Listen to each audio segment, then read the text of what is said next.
good morning. And again, Harmony comes to. I can't think of the Harmony of them. Well, no, we usually call it Harmony FM. Harmony Conversations are usually the pre-recorded ones. Okay, sorry. We were having an extended production meeting there. It was gotta be the. It got intense, but that's okay. So. Sorry, I'm making a lot of noise now. Look, Here we go. it happens. All right. How are you, Ricky? Good. So yeah, great. A really good weekend. Wax off the dentist. Friday. This Friday? Oh, last Friday. No, this This Friday. Okay. So, Are you getting work done, or are you? no, I think it's a bit of an issue. So. Oh, okay. Not good. And how do you feel about the dentist? I know it's So I have a really good dentist, but I just don't like home. I get panicked and nervous and no. What's that? Okay, so I don't want to trigger any of that for you, but I know it's fine. actually, I do have a trick for it, which is, and I don't know how helpful this has been, but when someone has been nervous about the dentist, I have told them my dentist horror story that I had, which sounds triggering, but I always end up by saying, and as long as you know it will never be as bad as that, it'll never be, then you can handle it, you know what I mean? Now, I won't tell that story on air because it is, But I mean, it's I don't think it's that bad, but because it's dentists and teeth, people always have that kind of reaction. But fair enough. but I'm always kind of saying, well, now that I've told you that story, nothing as bad as that can ever happen to you. Have you heard of the shark buddy theory? No. It's again, it's a little bit what's the word? Morbid. But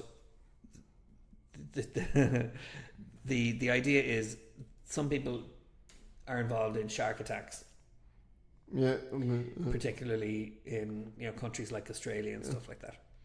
And a shark buddy is, but shark attacks have a very low statistical probability. Do you know what I mean? So they happen to very few people. So the idea is, if you are friends with someone who's been in a shark attack, it will probably never happen to you. The odds of two people who know each other having shark attacks is infinitesimal. Okay.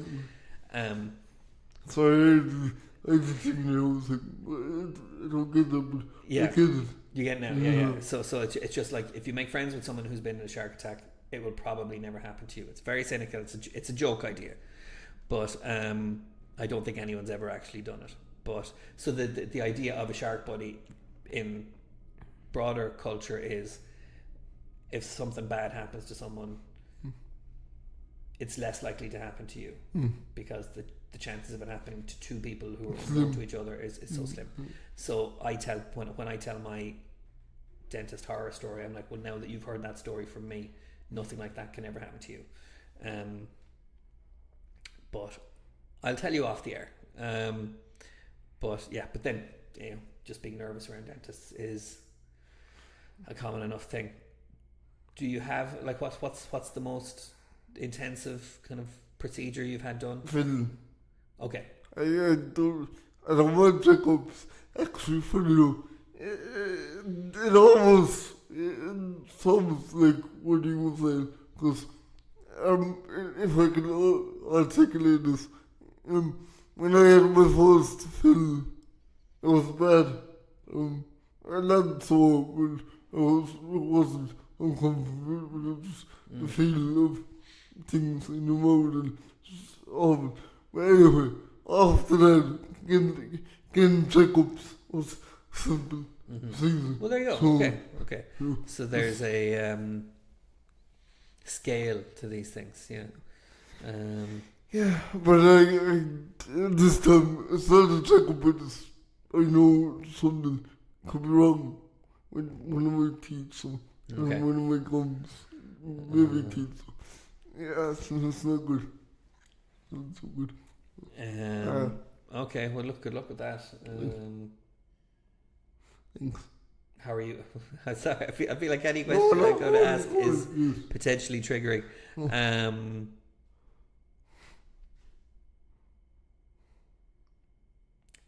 Dead air.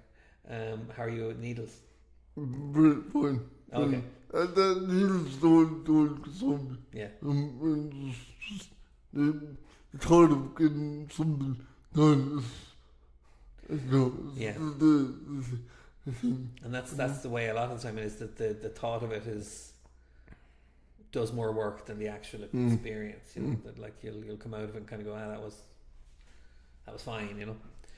You know, my last appointment, again, I needed something done, but see, they gave me a tablet to relax everything, to relax my mood and everything.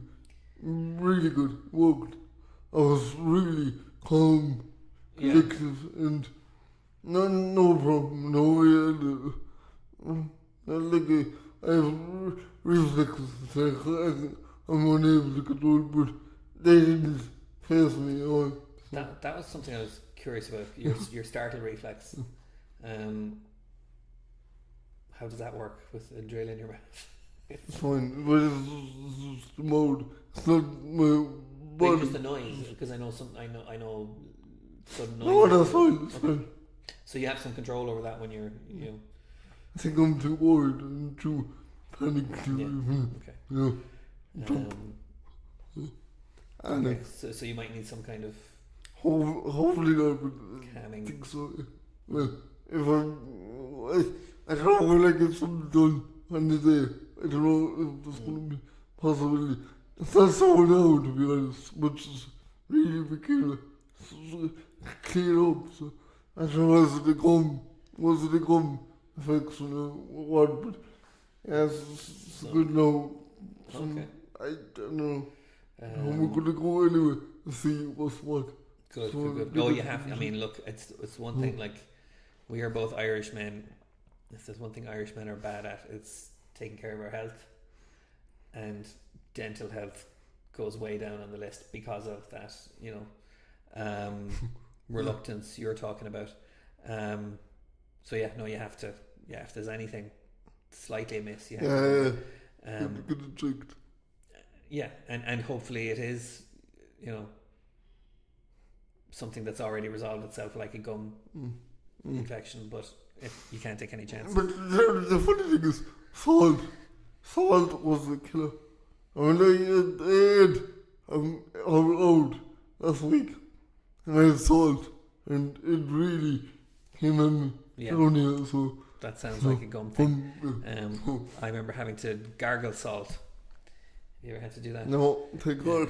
it's gargle salt water. Yeah, it's Unpleasant. unpleasant, but it's a natural disinfectant.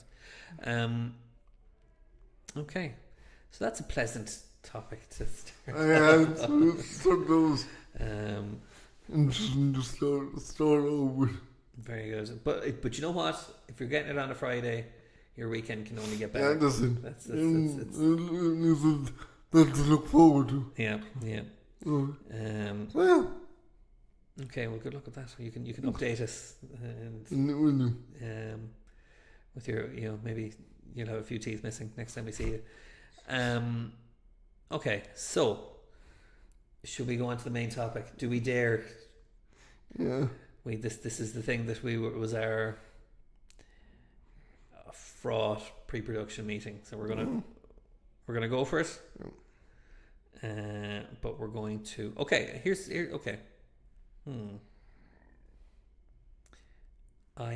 okay. I have a format for this, but you can get started, and I'll jump in. So in the past, what was it? Last year, I think it was. A new law got passed in the UK. It's just in the UK now, but it's going to be over in Ireland. I don't know when, but what is it called? Age verification. Yeah, I thought it was called something else. But anyway, age verification. So what it is what is meant was what's Oh, the UK Online Safety Act of 2023. Sorry, is that it? yeah, that's it. So what is meant to aim at? It's meant to aim at young minors accessing unwanted content such as video games, and content, and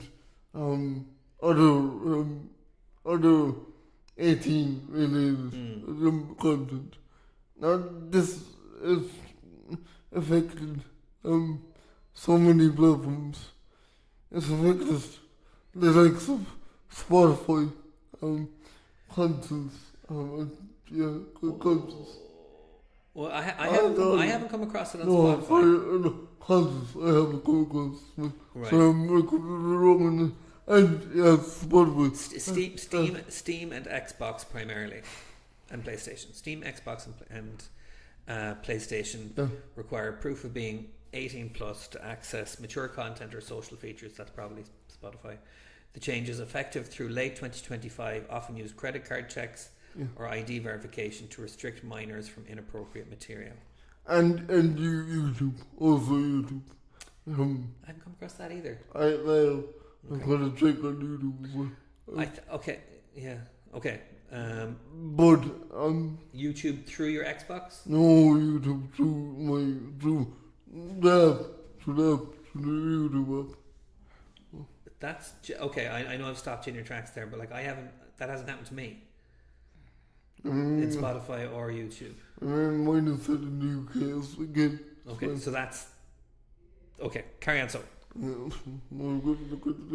So I gotta check on my Xbox, sorry, on my Microsoft account, which is linked to my Xbox. Apparently my Xbox was set. The reason was set in the UK. That's why I kept having to get checked. It's verification checks.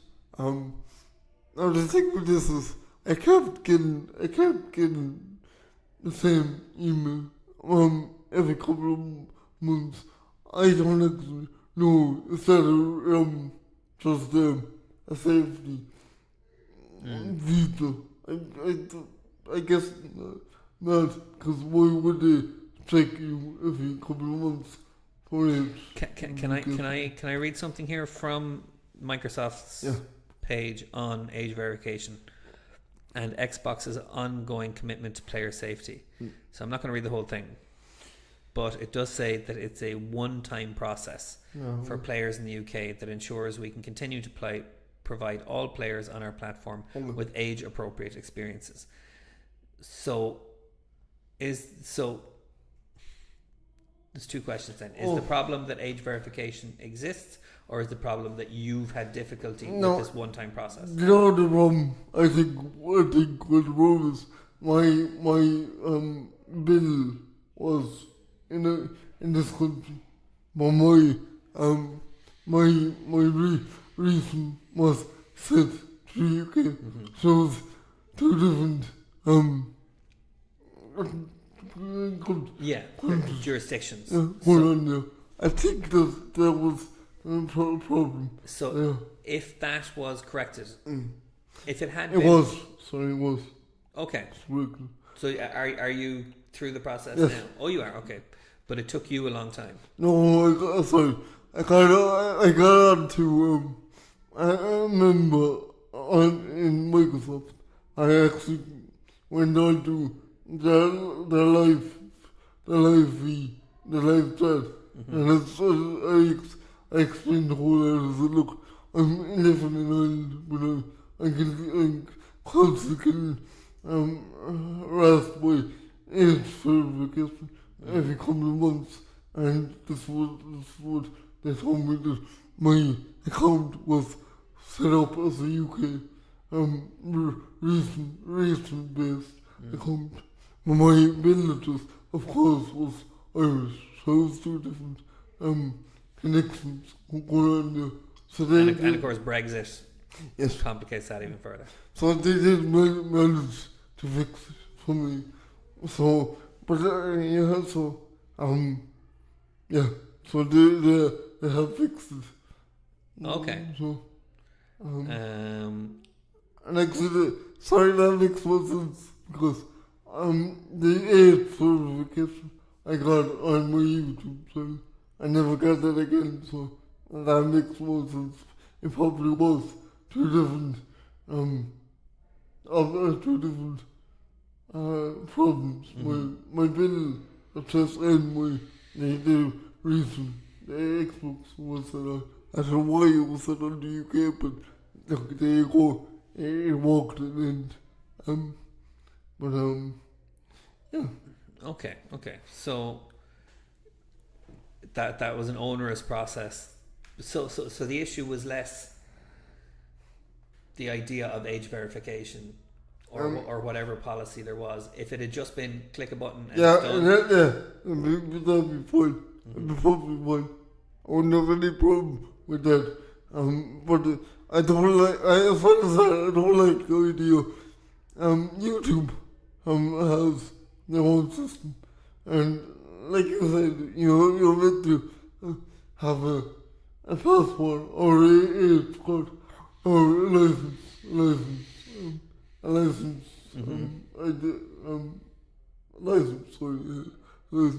or a selfie on YouTube. I don't like that. I really don't because, like, where is all my data going to? Like, I don't want to be uploading my passport into a system where I barely know where that information is going to. And, like, No, I'm trying to think of times I've had to do that. I had to do that when I was setting up my Revolut account. I had to provide my. But then, okay. But if it's about proving who you are, and proving that you are the age you say, you are, what ways are there of doing that? I don't know. Maybe voice stick would that work? If someone set up, like you could speak into something, you would pick up someone else. I've known you since you were a teenager. Your voice hasn't changed that much since then. You've had a deep, booming voice your whole life. No, so I did look it up on YouTube. About YouTube, about the process, and apparently they don't save anything. They scan it for, like, say if you took a selfie, they scan your face for markers, age markers. I don't know how they do this, but I think it's bone density and bone structure, something like that. But they don't save that any of that data. No, I don't know because they can say one thing and do another. I don't always depend on what each.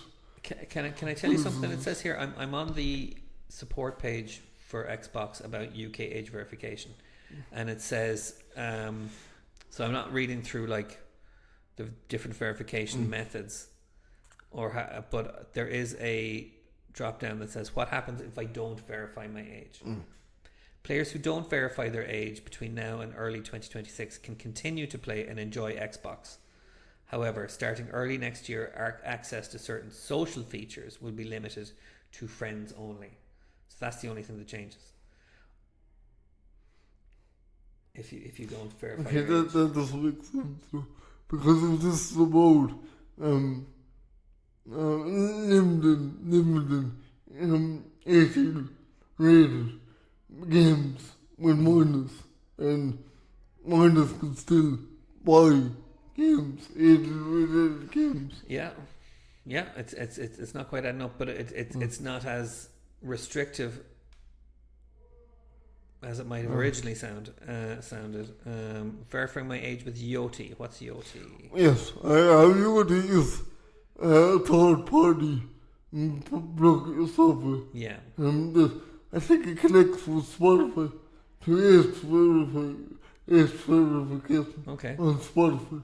So I don't know why Spotify doesn't have their own system, why they need a third party software, but yeah. Well, because again, maybe this is part of how they ensure transparency. They're doing it with a service that is specifically for doing that, you know. But again, I don't want to sound like I'm in favor of all of this stuff. I'm just saying it's not unverifiable. I'm saying like they are showing their work to some extent. I wouldn't be jumping to the idea that like you're going to have your identity stolen or whatever, you know. But you know, I'm not saying don't be careful either. I would, because what about data protection? I mean, let's be honest, that's why data protection exists Yes. in the first place, is to protect people's data. I mean, we all have data out there, Yeah. all of us, but this adds another layer to that. I mean, why have to upload your age card or maybe passport?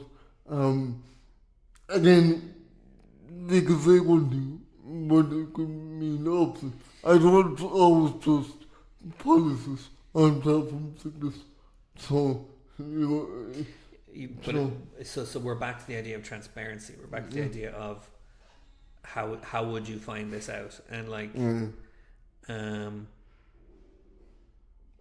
but I'd have to think about that more. But it seems like, okay, I mean, Yoti have a lot on their page about like how they work, what they do, the people who are involved, their whole strategy, how they make money. They have an ethics and trust committee. Again, it will be none of that kind of contradicts your saying, yeah, but how do we know? How can we be sure? So yeah, so some measure of, you know,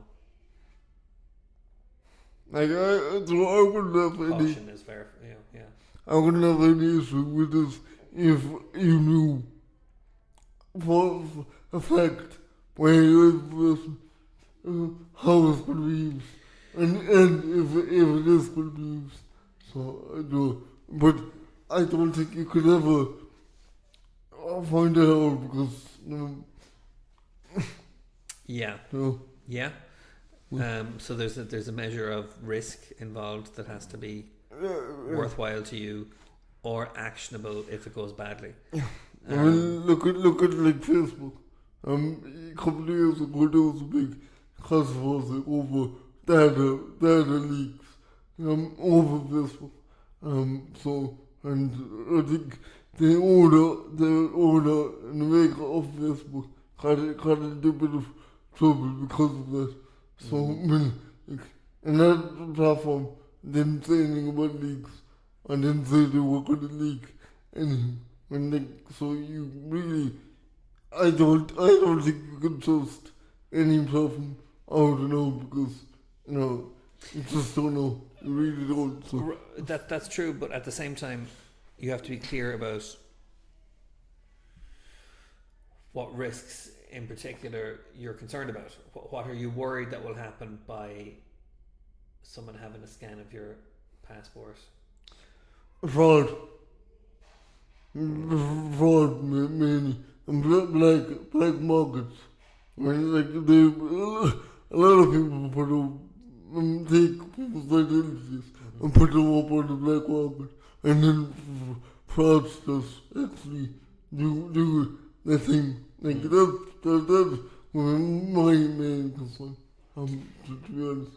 So, and Facebook, they make up they make up fake Facebook accounts. Yeah. In your name as well. I've had that happen. Well, again, there are, yeah, but there, you kind of have to, yeah. So someone did that. Someone set up a Facebook account in my name using an email account that is available for contact because it's an email for one of my bands, and someone set up a Facebook account using that email. I definitely didn't, and they just left it blank. So I got a verification that said you've signed in this place in America. I don't know why they did it. I don't even know, because it was left blank. They didn't put out any friend requests. I got a hold of it quick enough that I was able to.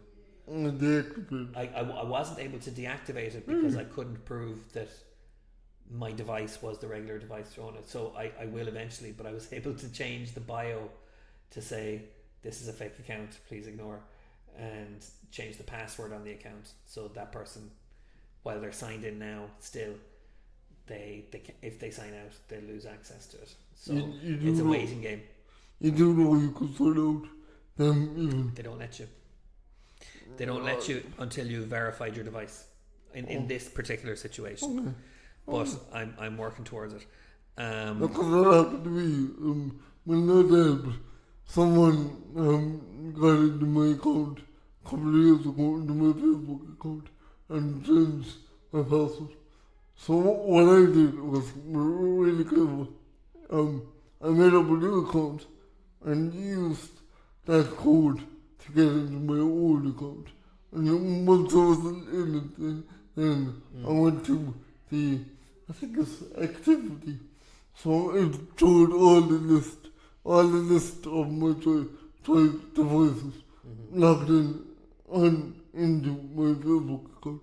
So I spotted Samsung, which I had no Samsung phone at the time, and it's totally different reason, and so I just logged out of that device altogether, and I deleted the device from my account, and I changed the password. Clever, yeah. So, like I'm trying to think about what pre-internet, back in the old days, long ago. Good old days. What kind of things you'd have had to use your passport to verify? Like, if you had to open a bank account, you go into the building, you would have to show your passport there. They would take a photograph, they would take a photocopy of your passport. And for some reason, we didn't question that, because you're in a brick and mortar building, you're working with a human being. But there was still a risk that you're still giving away that information. You know, what's the difference? I think the difference is liability. I mean, you could call them, you could call up to them face to face. You call to a website. Right, but I still don't know. You know, so I go into the bank, they photocopy my passport. I don't know where that photocopy goes. I don't know who else sees it. I don't know who.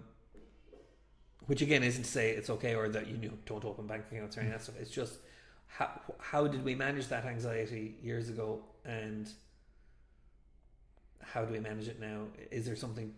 I don't even know if I brought up the right thing to kind of. No, but I wonder is it added exciting nowadays because of websites, and you can't see who's on the other end. You know what I mean? With banks, at least you could go into a branch and you could see people. But on a website, you can't just show up, say, I demand this and I want this to be done, I want this to be removed. There's none of that, so I think there could be a bit of that in it as well. I mean, it's tricky, but I don't have a good answer for that. Like, I am thinking,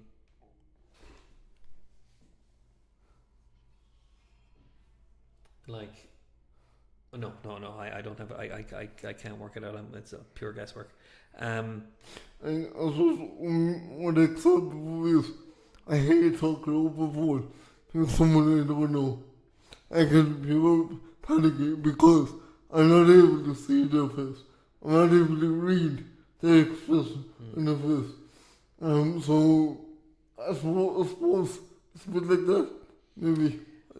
Yeah, I suppose there's the notion of I don't know where my information is going, but then there has to be some kind of logic of, well,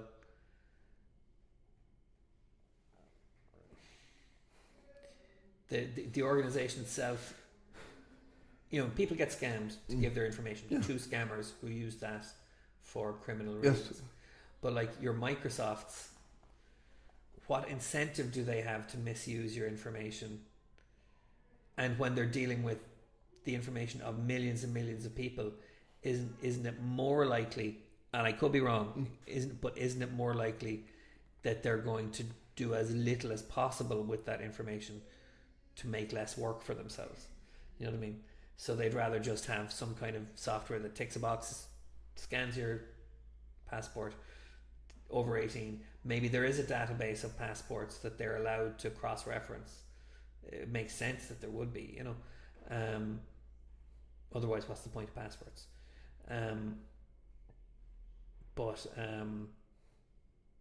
Yeah, so I don't know, like if Microsoft suddenly started doing identity fraud based on the millions of people in the UK, you know, it wouldn't work. God, no, listen, Microsoft won't do that. I'm saying somebody could hack into their phones. I see. And get that information. Right, but they right, okay, I see that. Okay. So And it's not like I don't trust Microsoft, I do, to a certain extent. But I don't trust the hacker trying to hack into Microsoft. I mean, like, let's be honest, if they want to, they could. Anyone could. Look at the HSC a couple of years ago. Look at NHS over in the UK. So yeah, I think the difference there is that the HSC is an outdated I get that. you know, organization and infrastructure. It was easy to hack. Yeah, you know. but I get that. But even if it wasn't, even if it was no Fort Knox, if they wanted to, they seriously could. If they really wanted to, there was a message on what people can, what hackers can actually do nowadays. So, like, it's like, nothing is ever unhackable. Everything is hackable. So, I think that's probably true. Everything is hackable. Is everything worth hacking? That's a different thing. Because the more, hackers and scammers, they go for easy money. They go for easy targets. I get it. But then what I would say is, why did those people make up fake Facebook accounts then and just leave it alone? And I don't think why. My guess would be they leave it alone to see if anyone notices, and then if someone doesn't notice, then they start, you know. But if the likelihood is that, say in my case, near the thing I'm dealing with right now, someone notices that I've reacted to this, then they know it's not worth their while. They'll use some other one, you know. Like the last thing they're going to do is draw attention to themselves. But just out of interest, what do they actually get out of it? If somebody did pay interest, like you said, what do they get out of it? I don't know in terms of the Facebook scams, but like it's to get other people's emails and then to send them, like, your account will be closed if you don't click this link. The link scrapes your computer and gets all your banking details. Or, you know, getting people's phone numbers so you can do the hi ma'am. A lot of it is so I don't know. I've heard bits and pieces. Like the old one is the old email scams of the Nigerian prince or the Spanish lottery or all of these things they're riddled with spelling mistakes. And people used to always say, well, why don't they write them better? Because filling them with spelling mistakes means smarter people, more literate people will ignore them.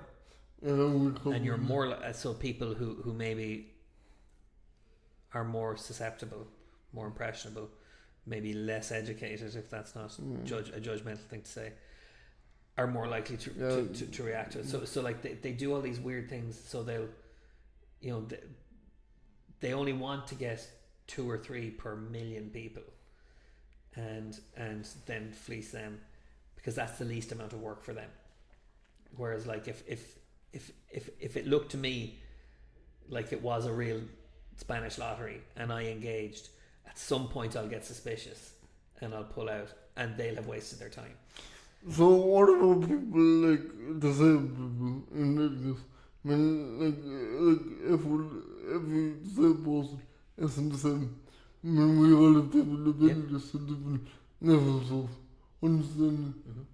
So why in that case it would become way more vulnerable. We would, not me personally. Again, it's a numbers game. It's just you're encountering so much of this stuff. How do you like when people talk about the dangers of the internet, and everyone's like, well, you just keep kids off the internet, and you know why are they on the internet, and you should just know when something sounds fake. I think of it like this: like the internet is like your town centre. It's just a massive town centre. Everybody is there, and you have no way of knowing who's safe, who isn't safe. But if you went into the middle of town and someone came up to you and said, give me a tenner, you wouldn't do it. You'd say no. If someone came up to you in the middle of town and said, I work with your mum and she just rang me and said she needs a tenner for the taxi, will you give me the tenner? Part of you, no matter how ridiculous it seemed, part of you would process that. And then there's psychology around this as well, where if you confuse people, like, do you remember me? We met at that work party for your mom, and she needs me 10. Can you give me 10 euros? Like like you'll get so rattled that you'll say yeah, whatever. Like these interactions can happen face to face, but you don't walk into town thinking everyone's your mate. You don't walk into town thinking, but people go on the internet thinking everybody's their mate. So would you say it's fair to say it's about education as well? If kids got educated more on the safety of the web, then the kids will be more less likely to fall into traps like this, and maybe be a little bit more have sense, pretty much. Yeah, there's a certain amount of that, but then there's a certain amount of it which is, again, the town centre metaphor, which is you wouldn't let your kids go into the middle of town in the middle of the night on their own, with having given them all the knowledge of stranger danger that you could. You just there's just some context in some arenas that you just can't let children near, because they don't have the faculties to deal with being there. They're developmentally unable to make themselves safe in these situations. So we as a society, I know we had disagreements about this, and parents do need to be educated as well. But there's the flip side of this is, and this is why society does need to take an active role in this, which is you can't overwhelm kids with how scary the world can be. Do you know what I mean? Some of that stuff just has to be kept from them. You can't put ideas into children's head of the stuff that we're supposed to be protecting them from. Yeah, so what age do you think, would you feel like you should tell them about this stuff? What age do you think it's appropriate? I don't think of it that way. I think there's a certain amount you give them for whatever age they are, and then by a certain age. Okay, yeah. And I don't know what that age is. It's probably different for most different kids. But the thing you avoid is distressing them with things they can't handle. So if there's something that any adult can protect a child from without putting it in the child's head, then that's a good thing. And then when the child will, at some age when the child is older, they can learn more or whatever. What do you say this don't take full of them, but limit what they can do on it to a certain degree until they get older and older and older. Yeah, Oh, again, and we already do that. We don't let kids in pubs after a certain amount of time, a certain thing. They're, we don't let kids in the cinema without a parent. We don't let kids go to sports events unaccompanied.